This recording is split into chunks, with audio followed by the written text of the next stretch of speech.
الله من الشيطان الرجيم. بسم الله الرحمن الرحيم. الحمد والثناء لله الذي لا يحصي ثناءه إلا هو، وصلى الله على جميع الأنبياء والمرسلين سيما خاتمهم وأفضلهم وأشرفهم محمد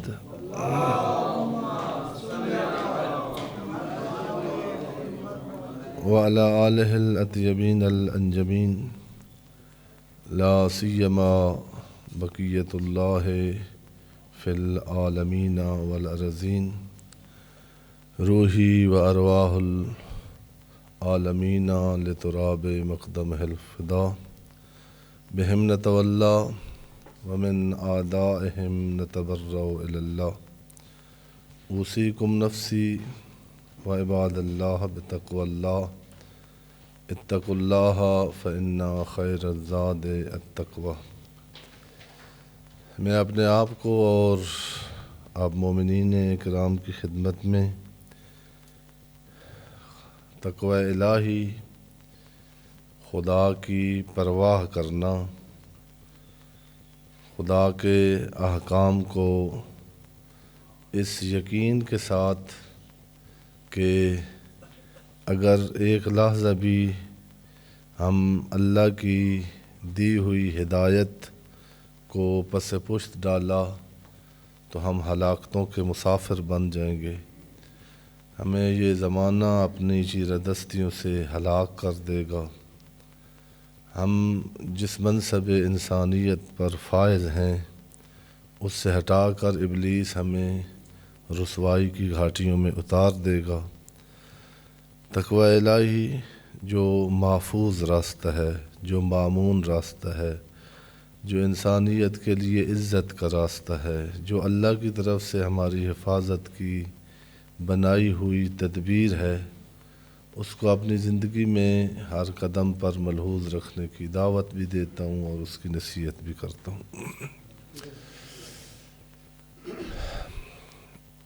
بارہا یہ گزارش کی ہے آپ کی خدمت میں کہ کسی شخص کی بات پر توجہ دینے کے لیے اس شخص کو پہچاننا بہت ضروری ہے۔ قرآن مجید اور اہل بیت علیہم السلام ان کی معرفت اگر ہو تو رخ ہی بدل جائے، ہم جو سلوک کر رہے ہیں قرآن اور اہل بیت کے ساتھ یا جو تاریخ میں ہوا ہے۔ ہمیں امیر المومنین علیہ السلام سے محبت ہے، لیکن صحیح بات یہ ہے، مان لینی چاہیے، اس میں تھوڑا اقرار کرتے ہوئے ہم گھبراتے ہیں کہ امیر المومنین کی باتیں ہمیں جو ہے اتنی دل پہ لگتی نہیں ہیں، اس کو اقرار کر لیں جن کی لگتی ہیں۔ ہم اپنی صبح و شام کا اگر ایک تجزیہ کریں کہ میں کدھر گیا ہوں، کس کو اپنایا ہے، کس کو بنایا ہے، کیا کھویا ہے اور کیا پایا ہے، اور پھر تحقیق کریں کہ یہ جو میں نے دوستی اور نفرت کا معیار لیا یہ کہاں سے آیا ہے، یہ امیر المومنین کا دیا ہوا ہے یا کہیں اور سے مجھے ملا ہے۔ بعد ابھی دیگر میں نے ایک مثال بارہا یہاں دہرائی ہے، بڑا فرق پڑ جائے اگر ہم اپنے آپ کو پہچان لیں کہ میں کیا ہوں اور میں کہاں کھڑا ہوں، پھر میں نے کیا کرنا ہے، بالکل رخ ہی بدل جائے گا، دنیا ہی بدل جائے گی۔ میں نے مثال بہت نچلی سطح پر آ کے دی تھی، مثال میں نے عرض کیا تھا کہ الجھنا نہیں چاہیے۔ قرآن اور اہل بیت کے ساتھ ہم نے چونکہ پہلے ہم بت پرستی کا کلچر تھا ہمارے ارد گرد، ہمارے آبا و اجداد، چند آپ طبقات اوپر چلے جائیں تو سب ہمارے جس زمین میں ہم رہ رہے ہیں بت پرست تھے، پوجا اور بتوں کی پوجا یہی اس کلچر تھا۔ سادات کے علاوہ کوئی جو ہے ادھر سے جب دین آیا تو ہم نے زبان سے دین کا اقرار کر لیا کہ نہیں، ہم وہ نہیں ہیں، یہ ہے۔ دین کا اقرار کرنا ہوتا ہے کہ اب دین کو اس جگہ پر لے آئیں، دین کو آنے دیں، اپنی زندگی کے اندر آنے دیں۔ بار عرض کیا کہ دین آیا ہے ہماری اس زندگی کے لیے کہ قدم قدم پر ہر قدم جو اٹھاؤ وہ دین کے مطابق اٹھاؤ، ہر اقدام جو اٹھاؤ وہ دین کے مطابق ہو، ہر سوچ جو آپ کی تشکیل پائے وہ دین کی روشنی میں ہو، ہر دوستی اور دشمنی۔ ہم نے دین کو بت سمجھ کے لیا، بت کی پوجا کی جاتی ہے، اس کی بات نہیں مانی جاتی، اس کی بات ہوتی نہیں ہے کوئی۔ امیر المومنین علی ابن ابی طالب علیہ السلام کا سب سے بڑا درد اور قرآن مجید کا یہ ہے، کبھی امیر المومنین خوش نہیں ہوئے کہ میری پوجا کی جائے۔ کی ہے جناب امیر کی زندگی میں بھی لوگوں نے جناب امیر کی پوجا کرنے کی کوشش کی ہے، یہ اہل سنت کی کتابوں میں لکھا ہوا ہے، اور بڑا سخت نوٹس لیا ہے جناب امیر نے۔ ہم نے جس طرح جو ہے جس کے پاس میں مثال جو دی تھی پھر دوہرا دوں، اتنی مثال جالب نہیں تھی کہ ایک بندے کے پاس پہلے گدھا گاڑی تھی، وہ اس کو پھر بخاری صاحب نے کہا کہ یہ غریب بندہ ہے، اب گدھا گاڑی کا زمانہ گزر گیا تو اس کو گاڑی لے کے دے دی، یا وہ جو لوڈر ہوتا ہے وہ لے کے دے دیا کہ اب اس کا زمانہ ہے۔ اس کو بڑا پیار ہے اس گاڑی اور لوڈر سے، لیکن سمجھا نہیں ہے کہ اس اور اس میں بڑا فرق ہے۔ اس کو گدھے کو کھرکھرا لگاتے تھے خچر اور گھوڑے، اور اس کو اس کے بالوں میں مٹی اور وہ چیزیں پڑ جاتی تھی تو لوہے کی بنی ہوئی ایک کنگھی ہوتی تھی وہ لگاتے تھے، وہ پھر صاف ہو جاتا تھا، اس کی طبیعت حشاش بشاش ہو جاتی تھی۔ گاڑی لے کے دی ہے 20 لاکھ کی، 20 لاکھ کی تو اب یعنی مذاق ہوگا گاڑی کے ساتھ وہ کسی زمانے میں ہوتی تھی۔ اتنی مالیت کی گاڑی لے کے دی ہے، میں خرخرا لے کے آ گیا ہوں کہ گاڑی کو تھوڑا سا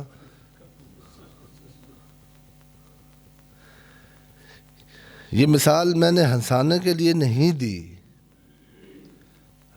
ہم نے قرآن مجید اور اہل بیت کے ساتھ یہی کام کیا ہے۔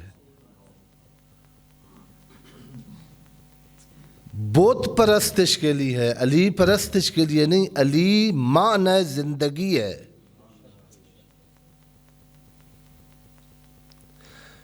قرآن مجید ہمارے دکھوں میں گھرے ہوئے انسان کے لیے کریم اللہ کی طرف سے لکھا ہوا ایک لیٹر ہے کہ یہاں جب گھر گیا ہے تو اس سے نکلنے کا راستہ یہ ہے، میرا خط پڑھ اور اس کی رہنمائی میں میری طرف واپس آ۔ پچھلے خطبہ میں اشارہ کیا تھا، ایک خط ہے امیر المومنین کا نہج البلاغہ میں، حوضے میں تھے تو چند اساتذہ نے اس جو بڑے اساتذہ ہیں آیت اللہ فاضل لنکرانی مرحوم اور آیت اللہ مکارم شرازی نے، ان کے بعد اور بھی بہت سارے اساتذہ ہیں، جو ہمارا مفتی صاحب والا نہج البلاغہ ہے اس کا مکتوب نمبر 31، چونکہ خطبات ہیں پہلے، اس کے بعد جناب امیر کے خطوط ہیں جن کو مکتوب کے نام سے انہوں نے 31واں نمبر خط جو ہے جناب امیر کا، اس کے نہج البلاغہ میں لکھا ہوا ہے کہ جب جنگ صفین سے واپس آ رہے تھے، ناظرین یا ناظرین دونوں اس کے جگہ کا نام ہے، جہاں رکے ہیں امیر المومنین ناظرین، اور وہاں خط کی صورت میں اپنے بیٹے کو وصیت کی ہے۔ اب بعض ہیں نہج البلاغہ کے شارحین جیسے ابن میثم ایک بہت بڑے شارح ہیں، انہوں نے کہا کہ یہ اس مفتی صاحب والے لکھا ہوا ہے جو نہج البلاغہ کہ یہ امام حسن مجتبی صلوات اللہ علیہ کے نام ہے، لیکن انہوں نے بعض وجوہات کی وجہ سے لکھا ہے کہ شاید امام حسن مخاطب نہیں ہے، محمد ابن حنفیہ ہے، چونکہ بعض تعبیرات اس میں ایسی ہیں، وہ کہتے ہیں کہ ان کے مقام عصمت کے ساتھ یہ سازگار نہیں ہے۔ اصل میں پھر مقارم نے بھی یہی کہا کہ یہ اعتراض بھی ٹھیک نہیں ہے، خط اب نام نہیں لکھا ہوا بیٹے کا، من الوالد الی المولود، ان کی صفات بیان ہوئی ہیں۔ امیر المومنین نے بحیثیت ایک امام معصوم خط لکھا بھی نہیں ہے، چونکہ اگر وہ اپنے مقام عصمت کو دیکھ کر بات کریں تو وہ ہمارے لیے ہم کجا اور وہ کجا، وہ ایک باپ بن کر، ایک بیٹا بن کر، ایک شوہر بن کر، ایک ہمسایہ بن کر، ایک سرپرست بن کر، ایک پیروکار بن کر، ہر حلیے میں امیر المومنین ہمارے سامنے آئے ہیں۔ بعض شیعہ اس باس میں پڑے ہوئے ہیں کہ اہل بیت کی ولادت باسعادت ہوتی ہے یا نازل ہوتے ہیں۔ نازل ہونا ان کے لیے کوئی بڑی جو ہے وہ قرآن مجید کا عدل ہے، نازل ہوتے تو پھر بحیثیت بیٹا امیر المومنین حجت نہ ہوتے۔ امیر المومنین آئے ہیں تو ان کا باپ ہے، ان کی ماں ہے، پھر کس طرح اپنے سرپرست، اپنے امام، اپنے مولا، اپنے مقتدا کی پیروی کرنی ہے، یہ پیغمبر کی زندگی اور جناب امیر کی زندگی میں آپ دیکھ سکتے ہیں۔ ایک لفظ نہیں آپ کو ملے گا جناب امیر جو اتنے بڑے خطیب تھے، خطیب نہج البلاغہ،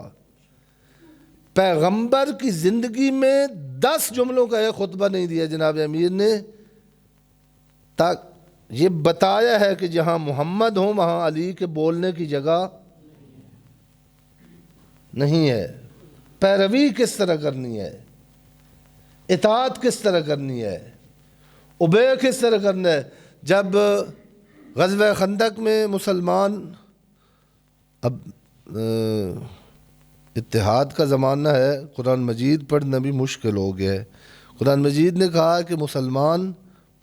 بھاگ نکلے غزوہ احد میں، پیغمبر اعظم نے ایک جگہ پر کھڑے کیا تھا کہ یہاں ہی کھڑے رہنا جنگ کا، اور جب ادھر سے انہوں نے دیکھا کہ فتح کے آثار ہیں، انہوں نے کہا کہ ہم ادھر کھڑے رہیں اور چاول لے اٹھا جائیں دوسرے، تو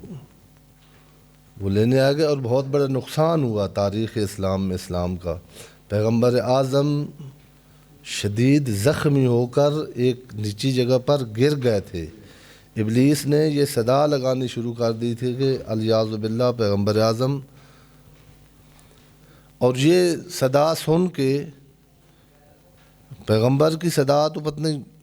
کانوں پر جاتی نہیں تھی، یہ بڑوں نے سنی تھی کہ، اور سن کے انہوں نے کہا پھر پیغمبر نہیں رہے تو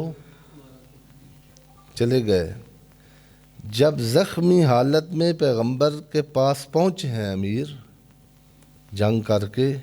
اٹھا رہے تھے، تو اوبے کس طرح کیا جاتا ہے، امام کی اطاعت کس طرح ہوتی ہے، راہبر پیغمبر اعظم نے پوچھ لیا کہ علی تم نہیں گئے، سارے جو چلے گئے تھے۔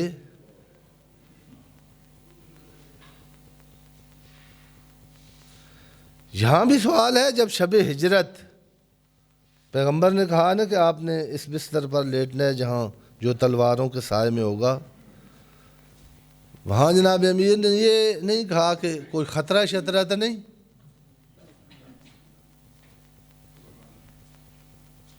پیغمبر اعظم دیکھ رہے تھے کہ خطرہ ہے، پیغمبر بتا رہے تھے کہ آج رات اس بستر پر تلواریں چلنی ہیں، یہ میٹنگ ہو چکی ہے، یہ فیصلہ ہو چکا ہے، لوگ تیار ہیں۔ امیر المومنین نے کہا اگر میں اس بستر پر آج رات سوں تو بچ جائے گا؟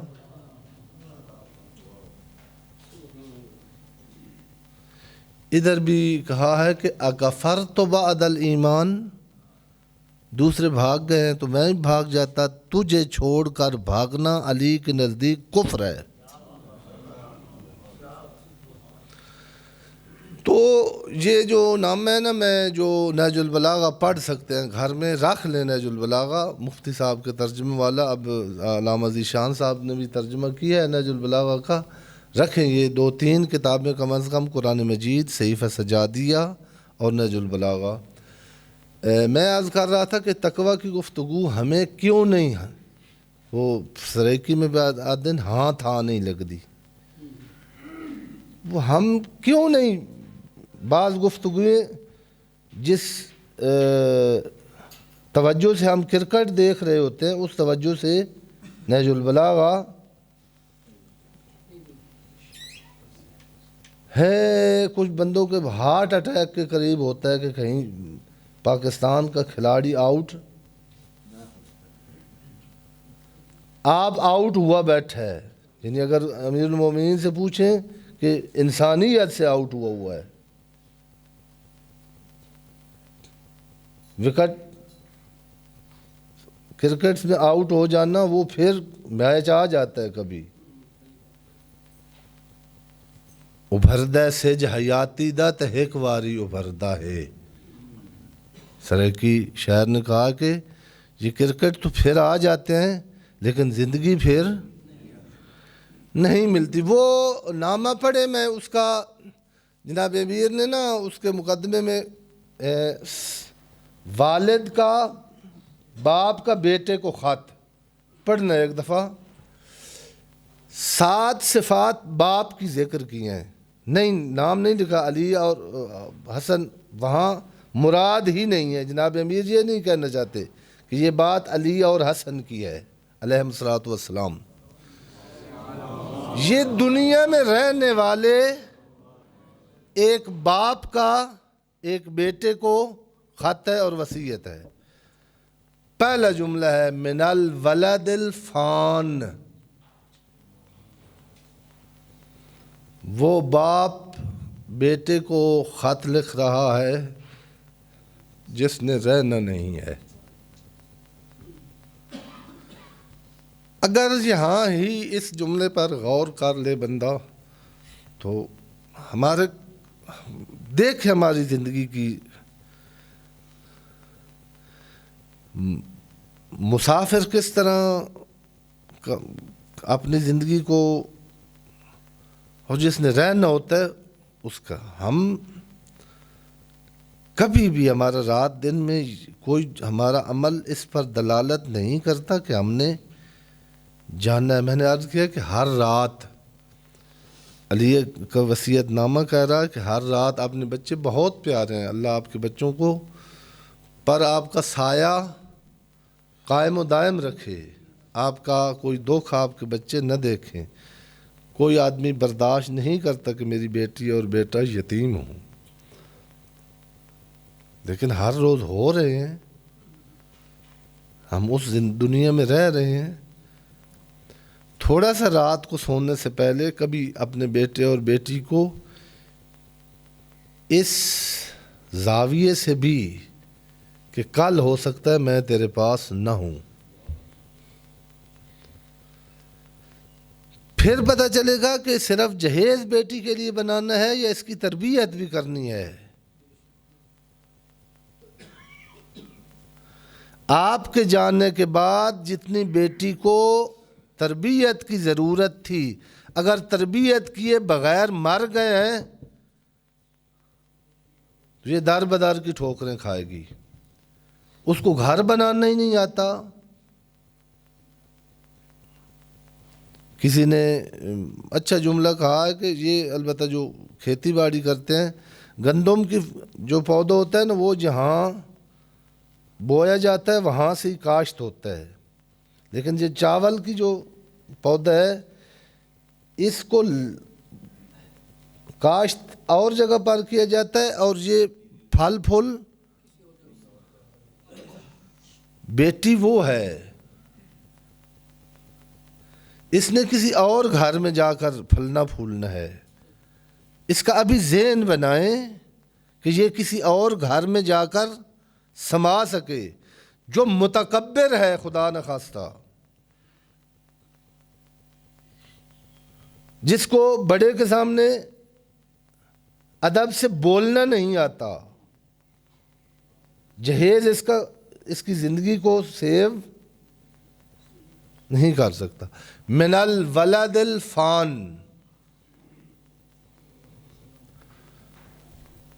پہلی صفت والد. اپنے آپ کو اس خط کے آئینے میں دیکھیں، اور اپنے بیٹے سے جب باتیں کرنی ہو اور کیا کریں. بیٹوں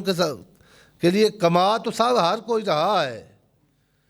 نہج البلاغہ کی روشنی میں بیٹوں کو وقت دیں، بیٹوں کے ساتھ گفتگو کیا کریں. بیٹے اور بیٹیوں کے ساتھ ان کی روزی کا اللہ ضامن ہے، ان کی تربیت کے آپ ذمہ دار ہیں. من الولد الفان المقر للزمان المدبر العمر، وہ باپ جو فانی ہونے والا ہے، وہ جو زمانے کی چیرہ دستیوں سے آگاہ اور ان کے سامنے اعتراف کر رہا ہے کہ زمانہ اسی دنیا میں انسان سے انتقام لیتا ہے. جو اس زمانے کے مطابق آنکھیں نہیں کھولتا، زمانہ خود آنکھیں کھلوا لیتا ہے.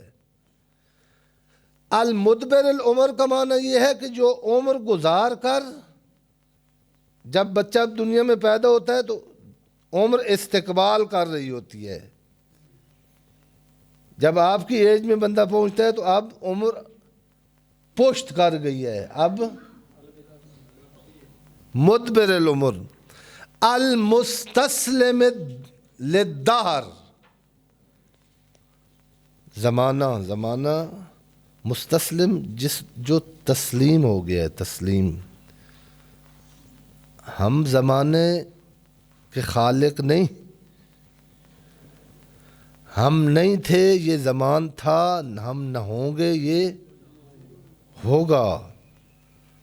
اپنا خیر منائیں. اپنا جو تھوڑا سا ٹائم ملا ہوا ہے اس زمانے میں اپنے آپ کو اس قابل کر لیں کہ اگلے مرحلہ زندگی میں داخل ہو سکے. کتنی صفات ہو گئی؟ الولد الفان المقر للزمان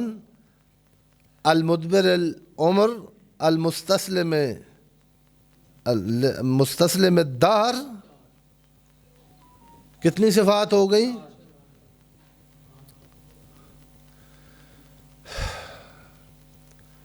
امیر المومنین کی یہ صفات، اس کے میں نے کہا کہ قرآن مجید بھی اسی طرح ہے اور نہج البلاغہ بھی اسی طرح کہ ہم اپنے آپ کو مختلف عنوان ہمیں ملتے ہیں. باپ کے یہ جو ہے 7 صفات بیان کی ہیں، بیٹے کی آگے 14 صفات بیان کی ہیں. ان صفات کے آئینے میں اگر ہم دیکھیں تو جس طرح اب ہم باپ تو ہیں لیکن ہم اپنی اولاد کے خالق بنے ہوئے ہیں. اللہ نے کہا ہے کہ ان کا خالق میں ہوں، ان کا مالک میں ہوں، ان کا رازق میں ہوں، ان کی روزی میرے ذمہ ہے. آپ ان کے اللہ نہ بنے، آپ کے پاس یہ میری امانت ہے، اس امانت میں خیانت نہ ہو، اس کو بندہ بنا کے چھوڑ جائیں، بندہ انسان بنا کے چھوڑ جائیں، پھر تیری قبر میں جو تیری کمیاں اور کوتاہیاں یہ بیٹا پوری کرے گا اور بیٹی، یہ تیرا نہ رکنے والا عمل ہے۔ ہمارے مومنین آگے فرماتے ہیں الساکن فی مساکن الموتى، وہ باپ جو مردوں کے گھر میں رہ رہا ہے۔ ہمارے ایک استاد اخلاق کے استاد تھے ایران میں، تہران چونکہ وہ کیپٹل ہے اور بڑی بڑی بلڈنگیں ہیں، جو آپ گئے ہوں دیکھے تو ہم جو یہ دیہاتوں کے رہنے والے تھے وہ ایسے امامے گر رہے تھے، بھائی بڑی بھائی کوٹھی ہے، جس طرح آپ کا بڑی سوسائٹی سے گزرے تو مومنین کے منہ سے پانی آ جاتا ہے کوٹھی دیکھ کے، بھائی ہوں باویں چوری بھی کرنی پئی تو کوٹھی ایسی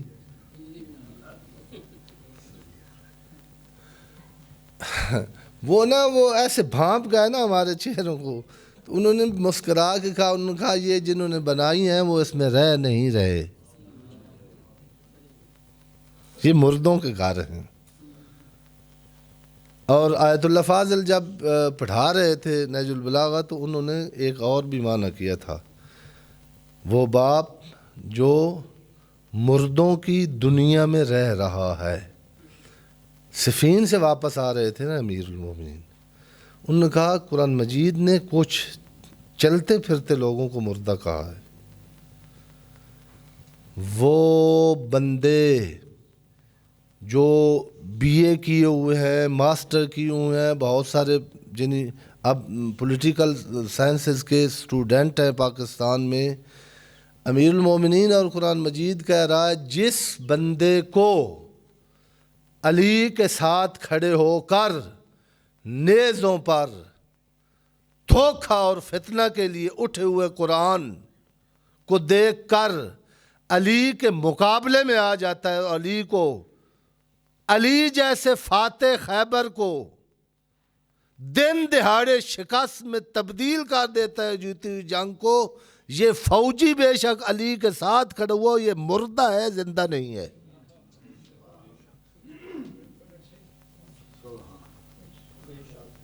اب میں سیاسی گفتگو نہیں کرتا، پاکستان میں کوئی ادھر ایک سائٹ پہ کبھی بیٹھ کر نا آپ ٹی وی دیکھیں پاکستان کا، اگر یہ شیعہ پاکستان والے ہوتے امیر المومنین کے دور میں،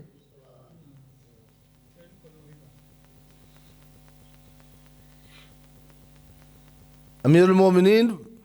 ووٹ مانگنے آتے شیعوں سے، انہوں نے کس کو دینے تھے؟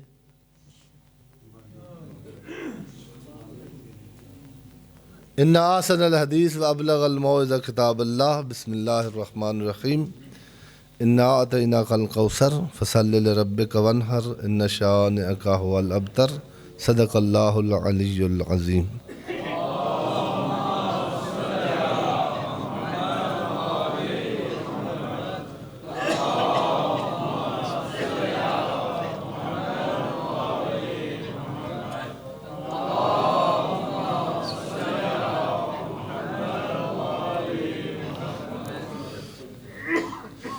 اعوذ باللہ السمیع العلیم من الشیطان اللعین الرجیم، بسم اللہ الرحمن الرحیم۔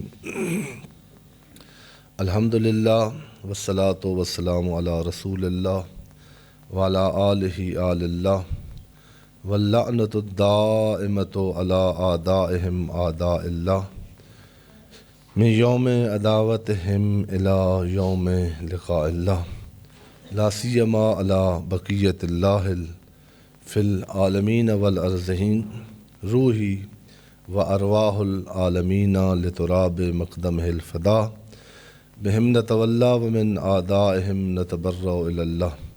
اللہم صلی وسلم علی امیر المومنین وقائد غر المحجلین مولا الموحدین امام المتقین علی ابن ابی طالب علیہ السلام وعلی سیدۃ نساء العالمین و بضعۃ خاتم النبیین فاطمۃ بنت محمد صلوات اللہ علیہ وعلی الحسن والحسین سید شباب اہل الجنہ و صبط نبی الرحمہ وعلی ابن الحسین سید العابدین و قرۃ عین الناظرین و محمد ابن علی الباقر العلم النبیین و جعفر ابن محمد الصادق الامین و موسیٰ ابن جعفر القاسم و علی ابن موسیٰ الرضا المرتضی و محمد ابن علی الجواد التقی و علی ابن محمد النقی الہادی والحسن ابن علی العسکری والخلف القائم المہدی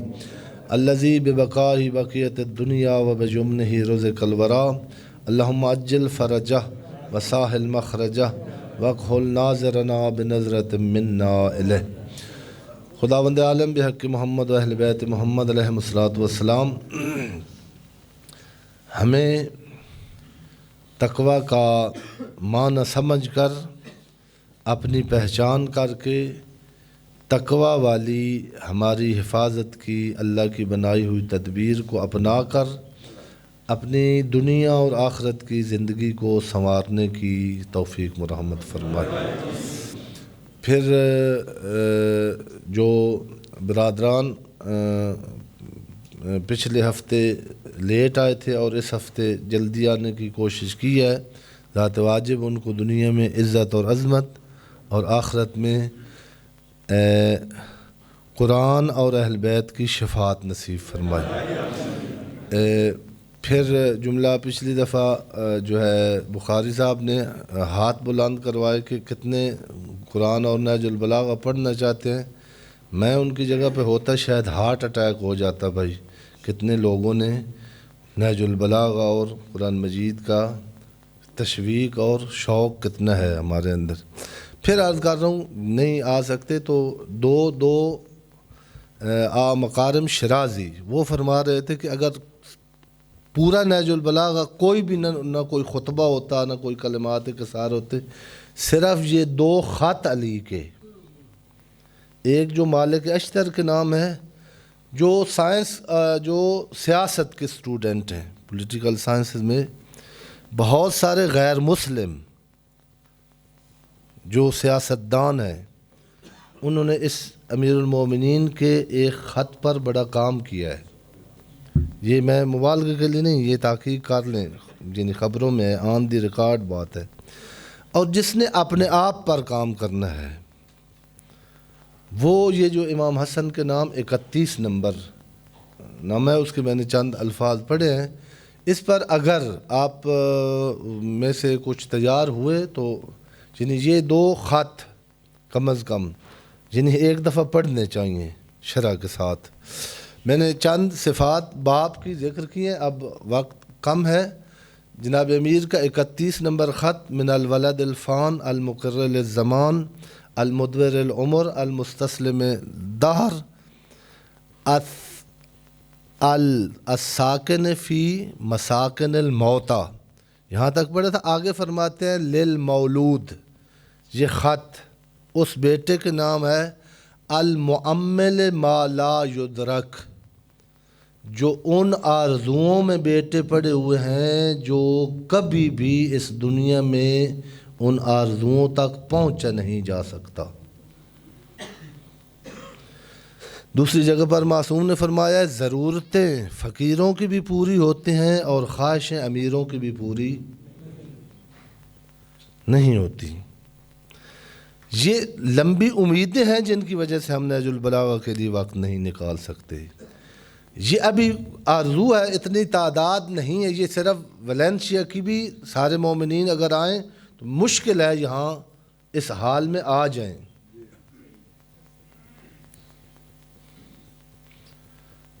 سب کے پاس ٹائم ہے، کسی آرزو کے پیچھے ہے نا کہ مسجد کے آنے کا وقت نہیں ملتا۔ المعمل ما لا یدرک، امیر المومنین کہہ رہے ہیں قرآن کو چھوڑ کر جن آرزوؤں کے پیچھے جا رہے ہو یہ پوری ہونے والی،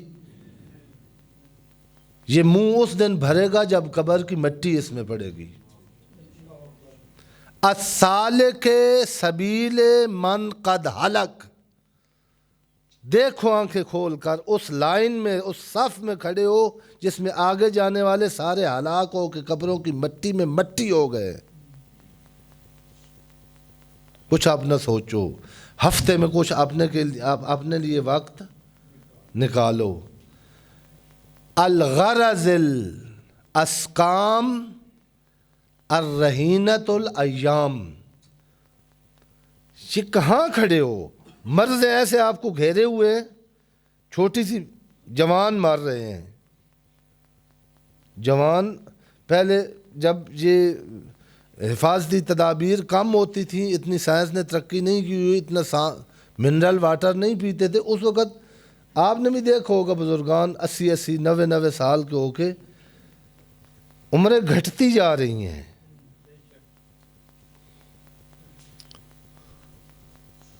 رہینۃ الایام کا میں نے معنی کیا تھا، یہ نہج البلاغہ بھائی ہے قرآن مجید کا، یہ میری تعبیر سے ناراض نہ ہو جانا۔ پیغمبر اعظم نے کہا انی تارک فیکم الثقلین، یہ دونوں وزنی چیزیں ہیں۔ اس نے کہا کل نفس بما کسبت رہینہ، اس نے کہا ہے میں اس بیٹے کو خاطر کھلاؤں جو رہینۃ الایام ہے۔ توجہ کرنا، ٹائم خطر، یہ میری بات